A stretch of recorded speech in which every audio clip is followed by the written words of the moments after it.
Bukan yang pertama, tapi yang terbaik. 1995 merupakan tahun pertama mereka. Perusahaan apakah itu? Google. Dua kandidat PhD yang bersekolah atau menempuh universitas di Stanford University dalam jurusan ilmu komputer pastinya. Mereka berdua adalah Sergey Brin dan Larry Page.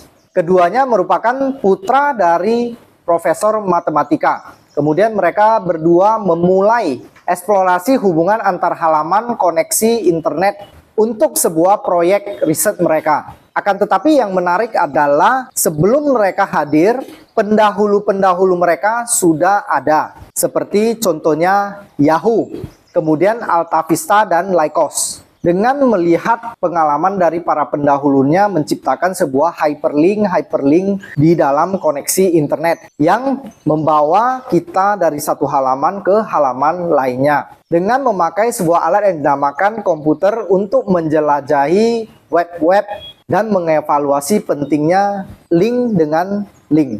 Pada awal mereka membangun mesin pencari internet ini, mereka menamainya dengan BlackRap yang menyediakan hasil-hasil yang begitu bagus bagi para penggunanya. Tapi karena tidak ada minat daripada para investor, mereka terpaksa harus memulainya sendiri dengan konsep bisnis. Page menemukan cara-cara membangun server-server komputer menggunakan suku cadang yang murah dan mudah didapat. Dan bukannya mesin-mesin buatan khusus yang dijual perusahaan komputer dengan harga ratusan ribu dolar. Brin kemudian mengatakan, kami pergi ke ruang pembongkaran barang di gedung Fakultas Ilmu Komputer. Kami seakan meminjam barang-barang yang ada di sana sebelum orang-orang sebenarnya membeli barang-barang itu menyadari kiriman mereka telah tiba. Namun akhirnya cara itu tidak lagi bisa dilakukan dan kami memutuskan untuk mendapatkan sumber daya yang lebih baik jika kami membangun sebuah perusahaan. Page dan Brin membangun pusat data mereka di kamar asrama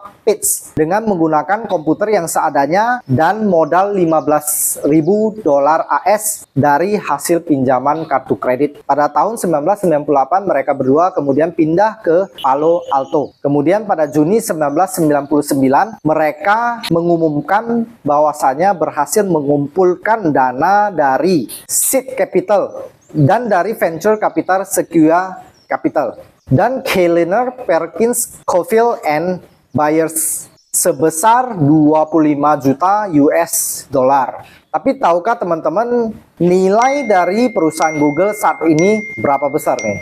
Komen ya di kolom komentar buat yang tahu nih. Setelah mendapatkan pendanaan, Google ekspansi besar-besaran dan membawa hasil dalam satu hari mereka harus menjawab 10.000 pencarian dalam sehari. Dilaporkan merugi 6 juta dolar AS pada tahun 1999 dan 14 juta dolar AS pada tahun 2000. Google kemudian mendapatkan laba bersih 6 juta dolar AS pada tahun 2001. Menurut para pakar bisnis, pertumbuhan Google itu dinyatakan relatif cepat. Perusahaan Google terus melambung secara dramatis.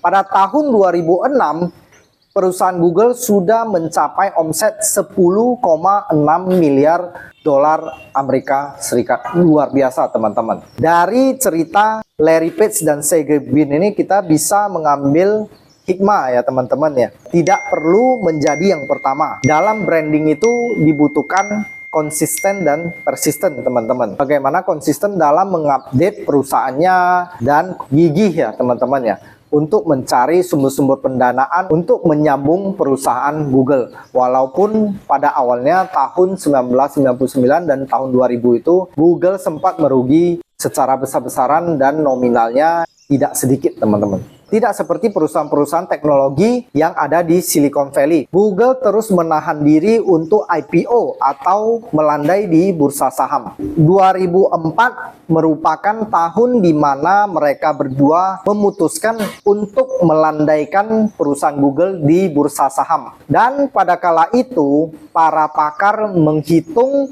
IPO atau melandainya Google di bursa saham adalah IPO terbesar pada tahun itu. Teman-teman tahu tahu nggak berapa jumlah atau nilai yang dihitung ketika Google melandai di bursa saham? Nilainya adalah 20 miliar US dollar. Pada kala itu, Page dan Brin langsung mendadak menjadi miliarder di atas kertas, teman-teman. Perjuangannya dari tahun 95, teman-teman. Hanya di kamar asrama Page. Sampai pada tahun 2004 mereka IPO, dan IPO yang terbesar pada tahun tersebut, teman-teman. Jadi teman-teman yang lagi branding, sekali lagi jangan pernah menyerah, teman-teman. Mungkin saja ini adalah momentum teman-teman berdarah-darah, teman-teman, merugi, teman-teman. Yang menarik untuk kita pertanyakan adalah bagaimana Google ini bisa berhasil tanpa arus penjualan. Seperti sekarang kalau kita branding ada produknya ya teman-teman, bisa menjual dan ada yang beli, kemudian ada cuannya ya teman-teman. Bagaimana si Google menjual ini teman-teman? Ini yang menarik untuk kita bahas. Dari sejak awal Page dan Brin berfokus pada tujuan tunggal, yakni hasil-hasil pencarian yang efisien. Itu berarti akurasi, kecepatan, dan kejujuran. Seperti layaknya mobil dalam balap Formula One. Selisih berapa gram untuk bobot mobil yang tidak diperlukan sangat menentukan agar mobil tersebut bisa menjadi juara. Halaman muka Google yang sangat Spartan pada kala itu. Tanpa gambar, tanpa grafis yang wah. Mungkin sampai detik ini Google masih menerapkan sistem ini.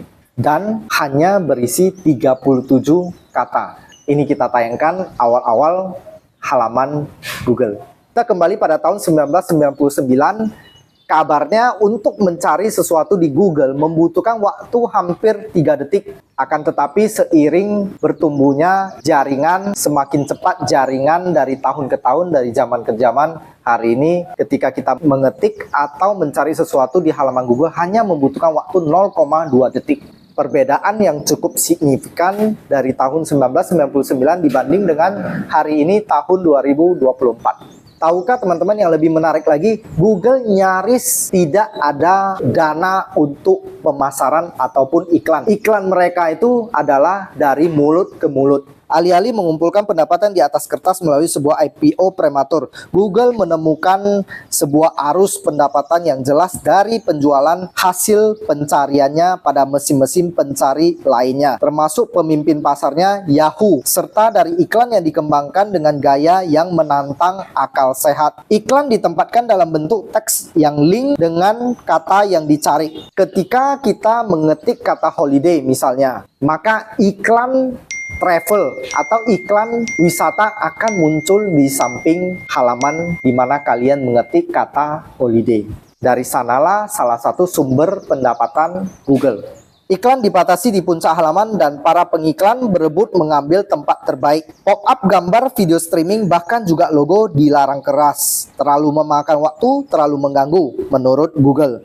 Tapi pengiklanan tidak butuh begitu banyak ruang untuk berhasil.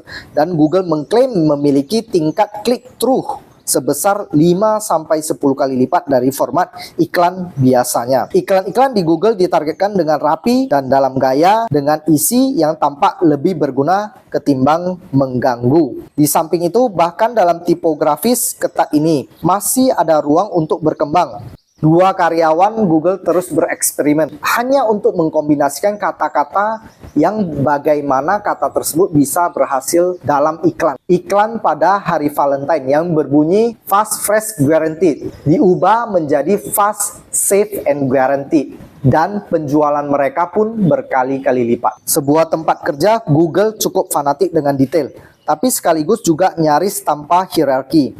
Berfokus secara obsesif pada produk inti, tapi juga fleksibel untuk mendorong timbulnya ide-ide baru. Tidak ada jabatan manajer di sana. Para insinyur bekerja dalam unit-unit kecil dan otonom, bergantian menjabat posisi pimpinan dan melakukan apa saja yang mereka pikir penting untuk dilakukan. Konon katanya tidak boleh ada yang berbicara lebih dari 10 menit dalam rapat. Kantor pusat Google di Mountain View, California diberi nama Googleplex. Merupakan surga bagi ke-1000 karyawannya dengan makanan gratis, es krim tidak terbatas, kolam renang, meja-meja pingpong, jatah layanan pijit, plus opsi untuk menghabiskan 20% waktu kerja untuk aktivitas luar ruangan apapun. Page dan Brin berkendara dengan model kendaraan Segway, sejenis moda transportasi yang hemat energi, berkeliling kantor Google.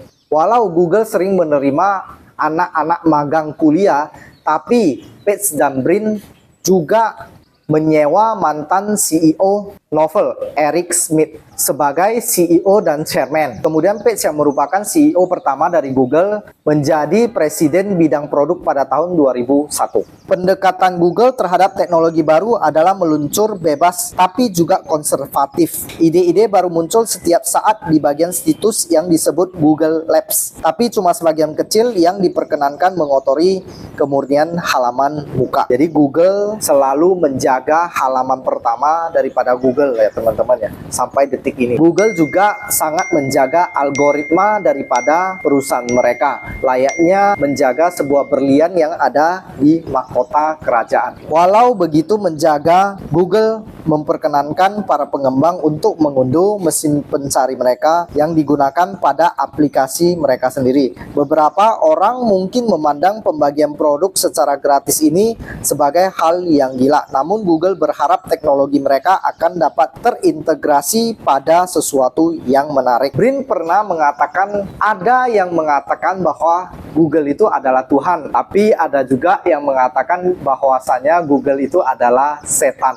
Tapi jika mereka mengira Google itu begitu kuat ya teman-teman, sampai disamakan dengan Tuhan ataupun setan, ingatlah teman-teman, orang-orang hanya butuh satu klik untuk berpindah ke mesin pencari yang lainnya, layaknya orang berpindah dari pendahulunya Yahoo ke Google teman-teman. Sedikit tambahan teman-teman, menurut data dari Companies Market Cap, sampai detik ini Google merupakan perusahaan dengan nilai 1,63 triliun US dollar.